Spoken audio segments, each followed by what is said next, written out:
हिंदू धर्म में रथ सप्तमी का विशेष महत्व है। हिंदू पंचांग के अनुसार माघ मास के शुक्ल पक्ष की सप्तमी तिथि को रथ सप्तमी मनाई जाती है। यह पर्व बसंत पंचमी के 2 दिन बाद मनाया जाता है। इस साल रथ सप्तमी का व्रत 16 फरवरी को रखा जा रहा है। पौराणिक मान्यताओं के अनुसार इस दिन ग्रहों के राजा सूर्य का जन्मदिन मनाया जाता है। इसे रथ सप्तमी के अलावा अचला सप्तमी, विधान सप्तमी, आरोग्य सप्तमी, माघ सप्तमी आदि नामों से जाना जाता है। मान्यता है कि इस दिन सूर्य देव की विधिवत पूजा करने से धन, आरोग्य और संतान की प्राप्ति होती है। इसके साथ ही इस दिन स्नान दान करने से 7 प्रकार के महापापों से मुक्ति मिल जाती है। आइए जानते हैं रथ सप्तमी का शुभ मुहूर्त और सूर्यदेव को अर्घ देने का विधि। रथ सप्तमी का शुभ मुहूर्त। माघ मास के शुक्ल पक्ष की सप्तमी तिथि आरंभ हो रही है 15 फरवरी 2024 से गुरुवार सुबह 10:12 से। माघ मास के शुक्ल पक्ष की समाप्ति तिथि है 16 फरवरी 2024 शुक्रवार सुबह 8:54 तक। गंगा स्नान मुहूर्त 16 फरवरी 2024 को सुबह 5:17 से 6:59 तक। रथ सप्तमी सूर्यदेव को अर्घ देने की विधि। रथ सप्तमी पर सूर्योदय होने से पहले उठ सभी कामों से निवृत्त होकर स्नान कर ले।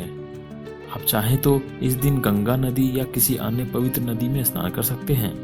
अगर ऐसा संभव नहीं है तो घर में ही नहाने वाले पानी में थोड़ा सा गंगा जल डालकर स्नान कर लें। अब सूर्यदेव को अर्घ दें।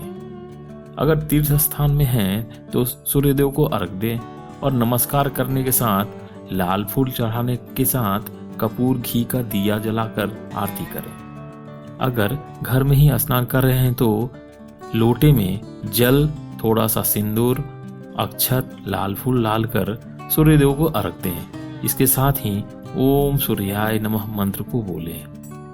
साथ ही भोग लगाने के बाद घी का दिया जलाकर सूर्य चालीसा का पाठ करने के साथ आरती कर लें। रथ सप्तमी को हुआ है सूर्यदेव का जन्म। पुराणों के अनुसार ब्रह्मा जी के पुत्र मरीचि के पुत्र कश्यप ऋषि का विवाह प्रजापति दक्ष की कन्या दीति और अदिति से हुआ था। अदिति देवताओं और राक्षसों की लड़ाई से काफी परेशान रहती थी। ऐसे में उन्होंने सूर्यदेव की कठोर तपस्या की और सूर्यदेव ने प्रसन्न होकर उनके गर्भ से पुत्र रूप में जन्म लेने का वरदान दिया। लेकिन पुत्र की रक्षा के लिए अदिति ने कठोर व्रत नहीं छोड़ा। इससे कश्यप ऋषि काफी परेशान हो गए। कठोर व्रत से अदिति के सेहत पर काफी गलत प्रभाव पड़ा। ऐसे में कश्यप ऋषि ने अदिति को समझाने की कोशिश की, लेकिन उन्होंने उनकी बात नहीं मानी। कुछ समय बाद अदिति ने एक तेजस्वी बालक को जन्म दिया। इस बालक ने असुरों से देवताओं की रक्षा की। अदिति के गर्भ से जन्म लेने के कारण बालक का नाम आदित्य पड़ा।